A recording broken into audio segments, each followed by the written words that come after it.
성도님 안녕하십니까? 안녕하세요. 네, 행복한 안식일입니다. 옆에 얼굴들을 보시면서 누가 오셨나 확인도 하시고 안식일에 하나님의 전에 오시니 편하게 해주시기 바랍니다.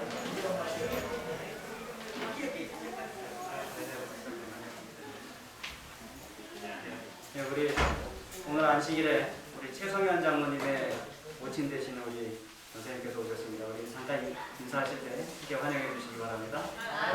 네, 한 번이 아니고 여러 번 오셨는데 더 자주 배웠으면 좋겠습니다. 환영합니다. 오늘 바로 오늘이 그 이종경 집사님의 생일이에요. 함께 축하해 주시기 바랍니다. 저는 축하드립니다.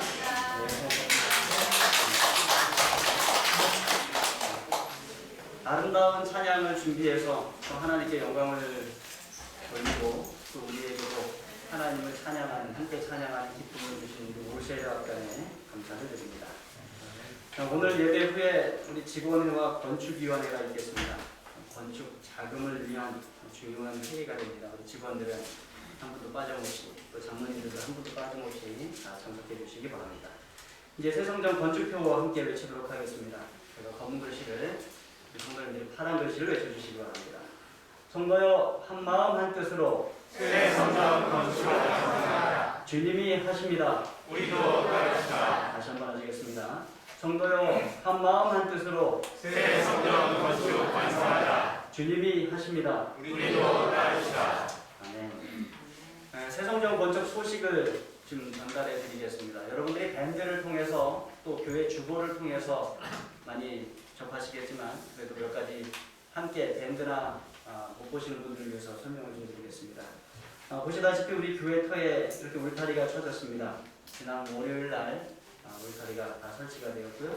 안에는 컨테이너 박스 두 동이 이렇게 들어가서 이제 공사를 시작할 수 있는 준비를 갖추었습니다. 임시 전기를 연결할 수 있는 신청을 저희가 했고요. 터에서 그 성전의 위치 잡는 것 있죠. 어디에서 어디까지 건물을 세우겠다라는 그런 위치 잡는 것이 이루어졌습니다. 예상하기는 다음 주 월요일 날 이제 본격적으로 철삽을 푸고 이제 공사를 시작할 예정입니다. 조금 늦어지면 하루 이틀 정도 더 늦어질 수 있겠습니다. 빨리 잘 진행될 수 있도록 기도해 주시기 바랍니다. 우리 고민이 있습니다. 상당한 건축비입니다. 상당히 많이 상승한 건축비. 원래 우리 계획은 20억이었습니다. 20억이면 지을 수 있겠다라는 생각이 있었는데 건축이 1년 늦춰지고 건축비가 상승했고 그 외에 쓰레기 처리 시설이라든가 여러 요인에 의해서 건축비가 30억이 되었어요. 1.5배가 된 것입니다. 상당히 큰 금액이에요. 우리 건축위원회 그리고 직원회에서 여러 번 의논했지만 우리가 멈출 수 없다는 것이 우리의 결정이었습니다. 지금 우리가 가진 것을 다 모으면 이 성전 매각까지 해서 다 모으면 우리가 가지고 있는 돈이 15억입니다. 15억이 더 필요해요. 상당히 많은 금액이죠. 어떤 작은 교회에서는 교회 하나를 짓고도 남는 그러한 금액이 우리에게 더 필요한 것입니다. 그래서 저는 어떤 때 하나님 앞에 걱정이 되었다가 또 어떠한 때는 하나님 앞에 담대해졌다가 이게 반복이 되고 있어요. 아마 우리 성도님들도 다 마찬가지이실 것 같아요. 어떠한 때는 이 많은 건축비에 상당히 부담이 되고 걱정이 되었다가 또 어떠한 때는 하나님께서 이끌어 주신다는 믿음으로 담대해졌다가 이렇게 하는 것입니다.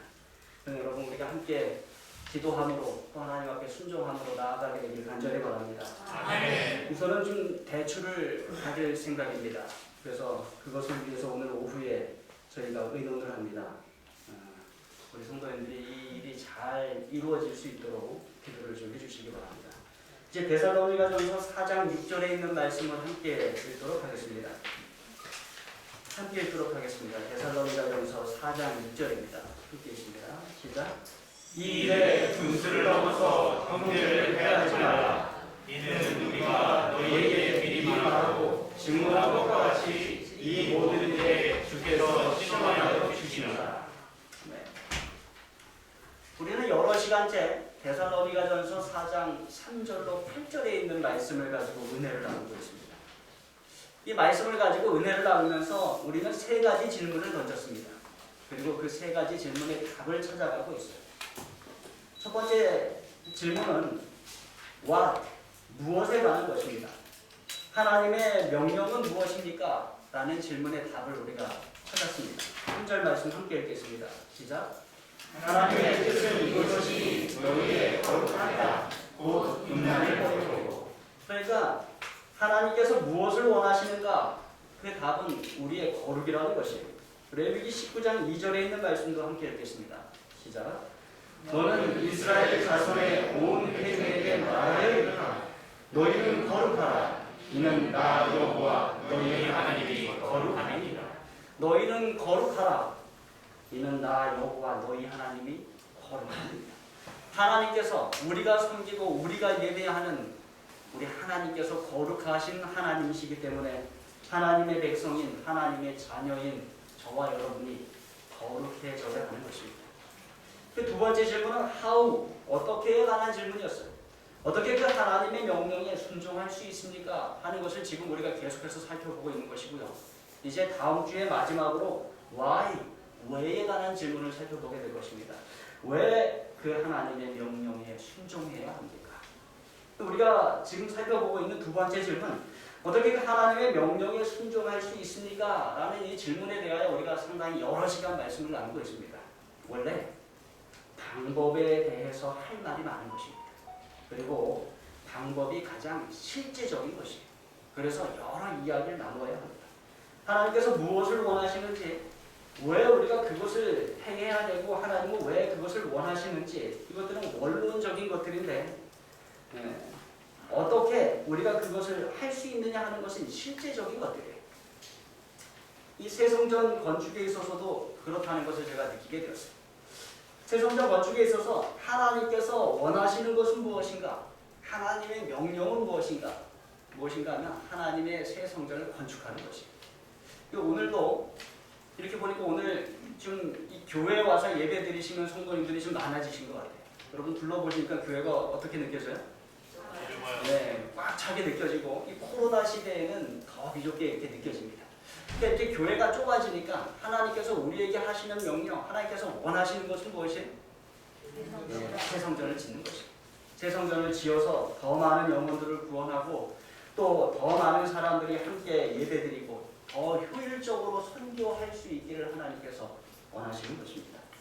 그래서 우리 어른들이 편안하게 모여서 교제도 나누시고 예배드릴 수 있는 곳, 우리 학생들과 청년들이 마음껏 찬양 연습을 하고 악기 연습을 할 수 있는 공간들, 그리고 또 그 외의 사람들이 찾아와서 치료 봉사를 받고 또 우리 교회를 쉽게 드나들 수 있는 그런 아름다운 장소, 그런 것을 우리가 예비하기를 원하는 것입니다. 그게 하나님께서 원하시는 것이에요. 왜 하나님께서 원하시는가 하는 것도 우리가 그 가운데서 찾을 수 있습니다. 그런데 어려운 것이 뭔가 하면 어떻게 지을까 하는 것입니다. 어떻게 수많은 돈이 들어가고 수많은 자금이 들어가는 이 상황, 우리의 한계를 넘어서는, 우리의 능력을 넘어서는 이 상황, 이것을 우리가 어떻게 지을 것인가. 그러나 여러분, 하나님께서 시작하게 하셨으니까 하나님께서 어떻게 하실 것입니까? 마치게 하실 것입니다. 그래서 그 한 걸음 한 걸음 우리가 차근차근히 하나님께서 이끄시는 길을 따라가게 되기를 간절히 원합니다. 그러니까 이렇게 어떻게가 실제적인 것이. 그래서 지난 2시간에 걸쳐서 어떻게 하나님의 명령에 순종할 것인가에 대해서 살펴보았습니다. 그 첫 번째 실제적인 방법이 무엇이었어요? 당신의 몸이 당신을 지배하지 못하게. 그러니까 내 몸이 원하는 대로 하게 놔두지 말라는 것입니다. 오히려 내가 내 뜻을 가지고 몸을 제어하라는 것입니다. 하나님께서 우리에게 주시는 뜻을 가지고 우리가 우리 몸을 제어하라는 것이에요. 먹고 싶다고 다 먹지 말고 하고 싶다고 다 하지 말라는 것이에요. 그게 하나님의 뜻에 맞는가? 그게 하나님의 목적인가? 우리가 분별하고 행하라는 것입니다. 두 번째, 어떻게 해요? 하나님을 모르는 이방인처럼 행동하지 마라. 여러분, 우리도 하나님 알기 전에는 그렇게 행동했을 수 있습니다. 그럼 문제가 되지 않아요. 그러나 지금 우리는 그리스도 안에서 거듭났어요. 하나님의 자녀가 되었어요. 우리는 그리스도의 몸입니다. 우리는 그리스도의 신부예요. 그래서 이제는 더 이상 예전처럼 행동할 수 없다는 것입니다. 하나님 모르는 사람처럼 행동할 수 없다는 것입니다. 하나님의 자녀로 거듭났다고 하면서도 하나님 모르는 사람처럼 산다면 그것은 하나님 앞에 부끄러운 일이에요. 그리스도의 몸이요 그리스도의 신부인 우리가 그 몸을 가져다가 엉뚱한 일에 사용한다면 하나님 앞에 예수님 앞에 부끄러운 일이 되는 것입니다. 그리고 이제 오늘 세 번째 시간입니다. 우리에게 거룩하라고 명령하시는 그 하나님의 명령에 우리는 어떻게 순종할 수 있는가? 세 번째 행동 지침 함께 읽겠습니다. 시작. 형제를 해하자. 그래서 오늘 주제 선고 6절을 다시 한번 읽도록 하겠습니다. 시작. 이 일에 분수를 넘어서 형제를 해하지 말라. 이는 우리가 너희에게 미리 말하고 증거한 것 같이 이 모든 일에 주께서 시험하여 주시리라. 제가 이 오늘 말씀을 설교를 준비하면서 조금 더 깊이 묵상하면서 제가 조금 놀랐어요. 왜 그런가 하면 우리가 형제를 대하는 것이 우리의 거룩함에 영향을 미칠 수 있다는 것이에요. 우리가 다른 사람을 대하는 그 방법이 나의 거룩함에 영향을 미칠 수 있다. 전에는 그러한 생각을 많이 하지 못했던 것 같아요. 우리가 어렸을 적부터 교회에 다니면서 들은 말씀들이 있어요. 하나님은 거룩하신 하나님이시다. 우리가 예수님을 믿고 하나님의 자녀가 되었다. 하나님이 거룩하시니 우리도 뭐 해야 된다? 거룩해야 된다. 네, 이런 말씀 들었습니다. 그래서 그러면 어떻게 우리가 거룩해질 것인가? 그 실천하는 방법에 대해서 우리가 많이 들은 말씀은 뭐예요? 예배에 잘 참석하고 하나님 앞에 기도 열심히 드리고 말씀을 열심히 읽고 안식일을 잘 지키고 음식을 잘 절제하고 이러면서 우리가 뭐해진다고 생각했어요? 거룩해진다 라고 생각을 했어요.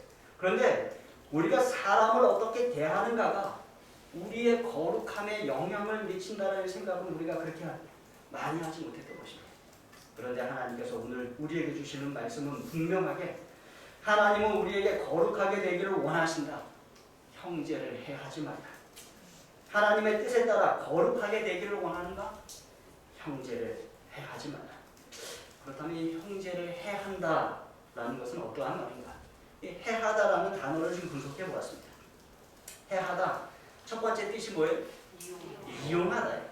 이용하다. 여러분 세상 사람들이 다른 사람을 이용합니까? 네, 다는 아니지만 세상에 그러한 사람들이 많아요. 여기서 이용하다는 어떠한 의미를 갖고 있는가? 다른 사람이 지불하는 무엇을 통하여 내가 이기적으로 욕심내어 탐욕스럽게 이익을 얻는 것, 이게 이용하다는 뜻이에요. 사람을 이용할 때 다른 사람이 지불하는 무엇을 통하여 내가 이기적으로 욕심내어 탐욕스럽게 이익을 얻는 것. 이 지불하는 것이 무엇이든 지불하는 다른 사람이 있는데 이익은 누가 얻어요? 내가 얻는 거예요. 그게 이용하는 것이에요. 여러분 살아오시면서 다른 사람을 이용해 보신 적이 있으세요? 네. 맞습니다. 원래 이런 것은 사람이 잘 기억하지 못해요. 그죠? 또 지금 기억이 난다고 해서 기억이 난다고 말할 수가 없어요. 내가 나쁜 사람이 되니까. 그래서 여러분이 당황스럽지 않게 역으로 질문을 좀 드립니다. 그러면 다른 사람에 의하여 이용을 당해보신 경험 있으십니까? 예. 원래 사람이 자기가 한 것은 기억 못하고 자기가 당한 것은 기억을 잘합니다. 아마 이야기 해보시라고 하면 여러분들이 아주 할 이야기가 많으실 것입니다. 네, 여러분 들을 시간은 없고요. 제 이야기 좀 해드리겠습니다. 여러분들이 여자분들이 싫어하는 이야기를 좀 해야 되겠습니다. 군대 이야기. 제가 군대 가서 얼마 안 되었을 때 전경으로 착출이 되었습니다. 그러니까, 그래서 서울의 1번지 경찰서인 중부경찰서로 발령을 받아서 군생활을 시작했어요. 강원도 최전방 중에 하나인 화천에 7사단으로 배정이 되었는데 1000명 중에 20명이 전경으로 착출이 되었어요. 근데 몇 번부터 몇 번까지 하는데 그 중간에 제가 끼어 있었습니다. 아마 어떠한 세력에 의하여 착출이 돼가지고 저희가 서울로 가는 것 같아요. 어쨌든 군생활이 참 폈습니다. 그때 전경 월급이 참 많았어요. 한 달에 34,000원. 여러분 웃으시지만 그때 육군의 월급은 만 얼마였습니다. 오. 예, 그들의 3배가 넘는 월급을 저희가 받은 것입니다. 월급도 많고 도시에서 있고 친구들이 참 부러워했어요. 제 친구 한 명이 연애를 왔다가 제가 근무소하고 있는 초소를 바로 뻥 차더니 야 이게 군대냐? 막 이렇게 했던 걸로 기억이 있습니다. 근데 어느 날 월급을 받은 지 얼마 안 된 날이었어요. 훈련을 나갔습니다. 제가 받은 훈련은 데모를 막는 훈련이에요. 긴 봉을 들고 큰 방패를 가지고 전형을 펼치고 모았다 흩었다, 그리고 화염병이 날아오면 피하고 돌멩이가 날아오면 막는 그러한 훈련을 했습니다. 오전 훈련이 끝나고 배식차가 와서 점심 식사를 하고 잠시 쉬는 시간이 주어졌습니다. 저기 보니까 떡볶이를 파는 포장마차가 보이는 것입니다. 군인은 배가 고파요. 먹어도 배가 고픕니다. 그래서 점심을 금방 먹었지만 배가 고프기 때문에 이때 동기하고 같이 그 떡볶이 파는 포장마차로 가고 있었습니다. 군대가 아니죠. 훈련 중에 뭘 먹으러 가요? 네, 떡볶이를 먹으러 가요. 그런데 늘 저희를 괴롭히던 이 중간고참 하나가 갑자기 우리들에게 와서는 정말로 친한 척을 하는 것이에요. 우리 둘이 이렇게 가고 있는데 우리 둘 사이에 딱 껴서 어깨 동무를 하고는 어딜 같이 가는 거예요? 떡볶이 먹으러 같이 가는 것이죠. 그러다가 친구가 그 고참이 손을 펴갖고 이렇게 탁 짚습니다. 이 뭐 하는 것이냐면 그때 우리 여기에는 주머니가 있었어요. 그리고 주머니에 뭐 집어넣었어요? 네, 얼마 전에 탄 월급을 다 집어넣었어. 그러니까 탁 치면 아 돈이 있구나 라는 것을 느끼는 것이죠. 제가 그날 제 월급 중에 상당히 많은 금액을 털렸습니다. 떡볶이를 사는 것이. 뭐 한 거예요? 이용을 당한 것입니다. 그러니까 제가 기분이 많이 상했어요. 제가 자원해서 떡볶이를 사주었더라면 같은 돈을 썼더라도 기분이 좋았을 텐데 뭐 했어요? 이용당했어요. 그래서 기분이 상당히 나빴던 것입니다. 그날 밤에 숙소에 들어왔는데 고참들이 잠을 안 잡니다. 며칠 전에 탄 월급을 가지고 자기들끼리 도박을 하는 것입니다. 저는 밤 근무를 서야 되기 때문에 먼저 자고 있었는데 얼마 후에 인기척에 제가 잠을 깼습니다. 제 잠자는 발 위에 관물대가 있는데 제 옷들이 걸려있어요. 바로 그 고참이었어요. 나갖고는 제 옷을 주머니를 뒤지고 있는 것입니다. 어떻게 되었을까요?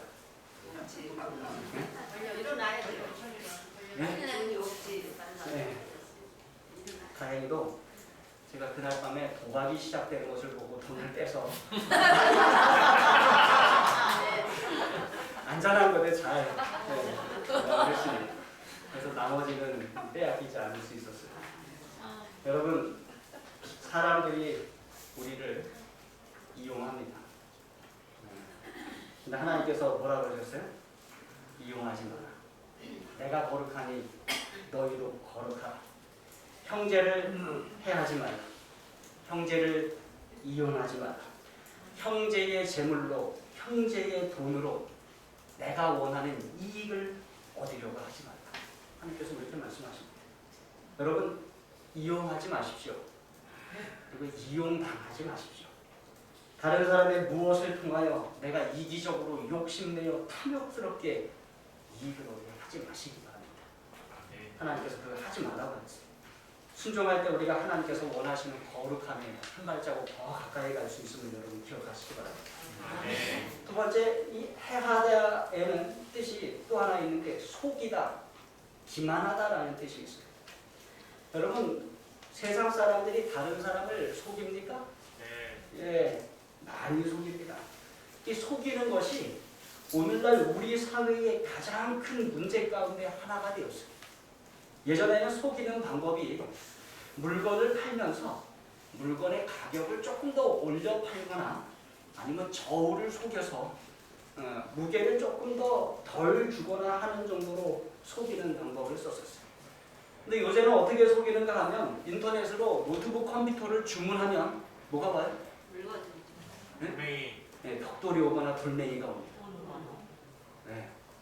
또 보이스 피싱을 통해서 이제는 아무런 물건도 주지 않고 사람들이 다른 사람을 속여서 돈을 빼라니.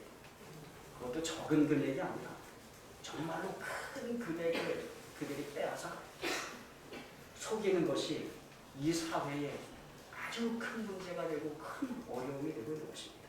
하나님은 당신의 백성들에게 이렇게 명령하셨습니다. 레위기 25장 14절에 있는 말씀이에요. 함께 읽겠습니다. 시작. 내 이웃에게 팔든지 내 이웃의 손에서 사가는 너희 각 사람은 그의 형제를 속이지 말라. 뭐 하지 마라? 속이지 말라. 너희 각 사람은 그의 형제를 속이지 마라. 하나님께서 그렇게 말씀하고 계십니다. 갈라디아서 6장 7절에 있는 말씀도 함께 읽습니다. 시작. 스스로 속이지 말라. 하나님은 없인 여김을 받지 아니하시나니 사람이 무엇으로 시든지 그대로 거두리라. 사람이 하나님을 무시하거나 하나님의 법령을 어길 수 있지만 하나님을 속일 수는 없다는 것입니다. 자기 자신마저도 속이는 사람도 누구는 못 속인다. 하나님을 속이지 못한다. 남을 속이지 말고 자기 자신을 속이지 말고 하나님을 속이지 말라 라고 말씀하고 계시는 것입니다. 왜 그런가? 결국에는 모든 것을 보시는 하나님 앞에 다 드러나게 되어 있다는 것입니다. 아멘. 그리고 하나님은 모든 행위대로 그 대가를 치르게 하시는 하나님이시라는 것입니다. 그래서 두 번째 뭐 하지 마? 속이지 말라. 세 번째입니다. 빨간 글씨 함께 읽습니다. 시작. 착착. 착취하다, 해하다라는 뜻의 착취하다는 뜻이 있어요. 특별히 오늘 본문 이곳에서는 다른 사람을 성적으로 착취하지 말라는 것입니다. 여러분 어떠한 모습과 행태이든 간에 하나님께서 제정하신 결혼 제도 밖에서 자신의 성적 만족을 위해 다른 사람을 이용하는 것은 그 사람의 정당하게 속한 것을 빼앗는 것이기 때문에 그것을 착취하는 것으로 보는 것입니다. 그것은 도둑질이요, 강도질이요, 약탈과 같은 것이다 라고 말씀을 가르쳐주는 것입니다. 그래서 하나님께서 착취하지 마라, 형제를 해하지 마라, 형제를 이용하지 마라, 형제를 속이지 마라, 형제를 착취하지 마라. 근데 이 말씀에 꾸미는 수식어가 있어요. 한번 같이 보겠습니다. 6절 초반부 함께 했습니다. 시작. 이에 분수를 넘어서 형제를 해하지 말라. 예, 여기까지입니다. 자, 형제를 해하지 말라 하는데 그 앞에 무슨 수식어가 붙었어요? 분수를 넘어서. 이의 분수를 넘어서, 다시 말하면 선을 넘어서 경계를 넘어서 그거 하지 말라는 것입니다. 그러니까 다시 말하면 형제를 해하는 것은 뭘 넘는 것이에요? 분수를 넘는 것이고 선을 넘는 것이고 경계를 넘는 것입니다. 그런데 그 선과 그 경계는 누가 정하셨어요? 하나님께서 정하셨어요. 하나님께서 그 법을 세우신 것입니다. 출애굽기 20장 13절과 17절에 있는 말씀 교독하겠습니다. 제가 파란 글씨, 여러분들이 검은 글씨 17절을 함께 읽습니다. 살인하지 말라, 하지 말라. 도둑질하지 말라, 내 이웃에 대하여 거짓 증거하지 말라. 17절 시작. 내 이웃의 집을 탐내지 말라. 내 이웃의 아내나 그의 남종이나 그의 여종이나 그의 소나 그의 낙이나 물은 내 이웃의 소유를 탐내지 말라. 하나님께서 우리 일상생활에 선을 그어 놓으셨어요. 경계를 그어 놓으셨습니다. 법을 세워 놓으셨어요. 그러면서 하지 말라, 넘어가지 말라 이렇게 말씀하신 하나님의 법들이 있는 것입니다.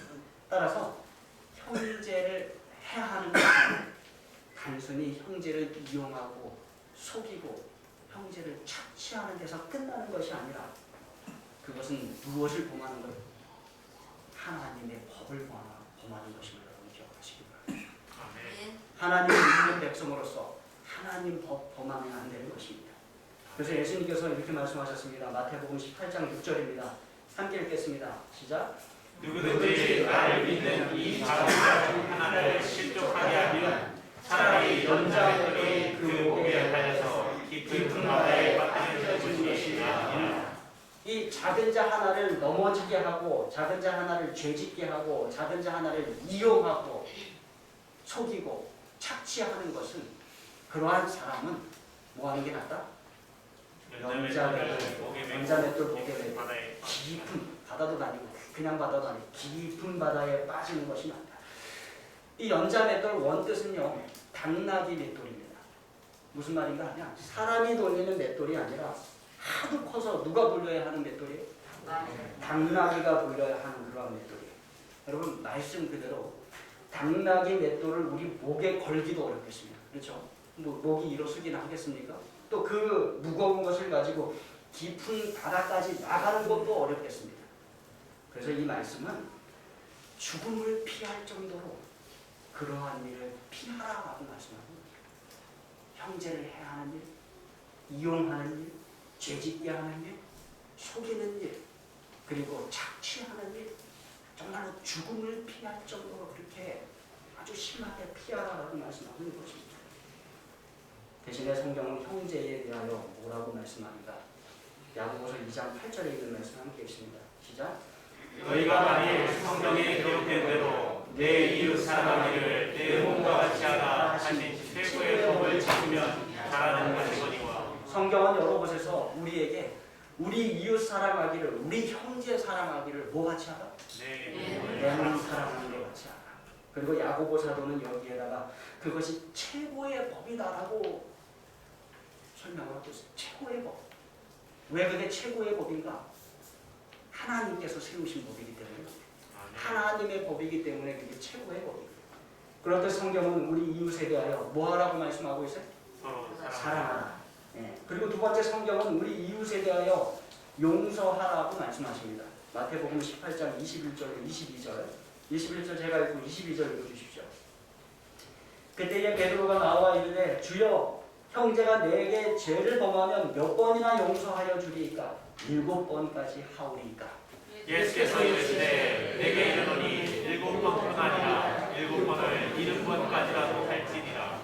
예, 용서에 대하여 이야기할 때 보통 랍비들은, 그 선생님들은 3번까지 용서하라고 가르쳤어요. 똑같은 사람이 똑같은 죄를 지으면 3번까지는 용서해줘라. 그런데 베드로는 거기에 곱하기 2를 하고 하나를 더해서 완전수 7을 만들어서 제가 7번 용서해주면 되겠습니까? 그러면서 예수님께 베드로는 칭찬받을 것을 기대했어요. 야, 베드로 넌 참 대단해. 선생님들이 가르친 것보다 곱하기 2를 하고 더하기 1을 해서 7번을 만들어서 그렇게 용서해 줄 거야? 칭찬해 주시기를 바랬어요. 근데 예수님 뭐라 하셨어요? 7번을 70번까지라도. 7번씩 70번까지라도. 이게 몇 번이에요? 490번. 그러면 490번까지 딱 세라는 말씀입니까? 계속해서 용서해요. 계속해서. 그래서 성경은 우리에게 형제에 대하여, 이웃에 대하여 용서하라고 가르칩니다. 또 하나, 성경이 형제에 대하여, 이웃에 대하여 우리에게 가르치는 말씀, 도와주라는 말씀입니다. 누가복음 10장 36절로 37절에 36절 제가 읽고 37절 읽어주십시오. 내 생각에는 이 세 사람 중에 누가 강도 만난 자의 이웃이 되겠느냐? 이르되 자비를 베푼 자니이다. 예수께서 이르시되 가서 너도 이와 같이 하라 하시니라. 예, 우리가 잘 아는 선한 사마리아인의 비유입니다. 강도 만난 유대인을 도와준 선한 사마리아인. 선한 사마리아인이 자기를 원수처럼 대하고 생각하던 유대인을 도와주었던 것처럼 자기의 모든 것을 통하여 그를 도와주었던 것처럼 내 형제, 내 이웃을 어떻게 하라? 서로 사랑하라. 정리하면 성경은 우리에게 형제를 해하지 말라라고 가르칩니다. 형제를 이용하지 말라. 형제를 속이지 마라. 형제를 착취하지 마라. 반면에 형제에 대하여 하라고 하신 말씀들이 있어요. 뭐예요? 형제를 사랑하라. 형제를 형제를. 오늘 주제 성구 말씀을 다시 보시면 다시 한번 읽겠습니다. 시작. 이에 분수를 넘어서 형제를 해하지 말라. 이는 우리가 너희에게 미리 말하고 증언한 것과 같이 이 모든 일에 주께서 시원하여 주시나. 중간에 보시면요, 우리가 너희에게 미리 말하고 증언한 것과 같이 바울은 이렇게 기록하고 있어요. 무슨 말씀인가 하면 바울은 이 같은 말씀을 이미 앞서서 그들에게 말했다는 것입니다. 가르쳤다는 것입니다. 그리고 지금 반복하고 있는 것입니다. 중요하기 때문에 계속해서 반복하고 있는 것입니다. 여러분, 제가 설교를 하다 보면 버릇 가운데 하나가 있는데 그게 뭔가 하면 반복하는 버릇이에요. 여러분 알고 계세요? 네. 그래서 어떤 때는 설교 준비하다가 이거 너무 반복하는 거 아니야? 그래서 제가 딱 멈추는 때가 있어요. 그러다가 어떻게? 아니야, 중요하니까 뭐 해야 돼? 네, 반복해야 돼. 그리고 또 다시 반복하는 것입니다. 그런데 성경을 여러분들이 읽다 보시면 성경은 중요한 말을 정말로 많이 반복합니다. 그래서 우리는 성경에 어떠한 말이 몇 번 나왔다, 몇 번 나왔다 계속해서 우리가 연구할 때 그것을 따집니다. 안식일이 몇 번 나왔다, 사랑하라는 말이 몇 번 나왔다. 성경은 중요한 말을 반복하는 것입니다. 사도 바울도 이 말을 반복했어요. 이 일의 분수를 넘어서 형제를 해야 하지 말라. 내가 전에도 그 말을 했었다. 근데 또 말한다. 반복하는 것입니다. 사랑하는 성도 여러분, 우리가 하나님 섬기는 하나님, 거룩하신 하나님이신 것처럼 우리도 거룩한 백성이 되기를 원합니다. 아멘. 우리가 어떻게 거룩하게 되는가? 우리가 지금까지 공부해온 바로는 첫 번째 어떻게 거룩하게 돼요? 당신의 몸이 당신을 지배하지 못하게 하라. 우리의 몸이 우리를 지배하지 못하게 하면서 우리가 거룩을 향하여 나갑니다. 두 번째, 하나님을 모르는 이방인처럼 행동하지 말라. 하나님 모르기 전에 행했던 것은 문제가 되지 않습니다. 그러나 하나님의 자녀가 된 우리는 더 이상 하나님 모르는 이방인처럼 행동해서는 안 됩니다. 세 번째, 형제를 해하지 말라. 특별히 오늘 배운 말씀, 형제를 해하지 말라라는 말씀 속에서 우리는 형제를 이용하지 마라, 형제를 속이지 마라, 형제를 차치하지 마라. 대신에 성경은 우리에게 뭐 하라고 가르쳐요? 형제를 사랑하라, 형제를 용서하라, 형제를 도우라고 우리를 가르치고 있습니다. 말씀에 순종함으로 하나님께서 우리에게 뜻하시는 우리의 거룩, 하나님의 거룩한 백성이 되어가는 저와 여러분들이 간절히 바랍니다. 마지막으로 교회 증언에 있는 말씀 하나 읽고 다시 마치겠습니다. 함께 읽겠습니다. 시작. 한 사람을 그대의 자신보다 더 넓게 여기는 태도를 주어라. 자아에 덜 만족하고 자아를 덜 신뢰하며 인내와 참음과 형제 사랑을 간직하라. 실수하는 자를 돕기 위해 준비하고 연약한 자를 향해 불쌍히 여김과 부드러운 동정심을 가져라. 말씀에 순종하심으로 하나님께서 우리에게 뜻하시는 거룩을 이루어가는 저와 여러분들에게 바라면서 말씀을 마치겠습니다. 아멘.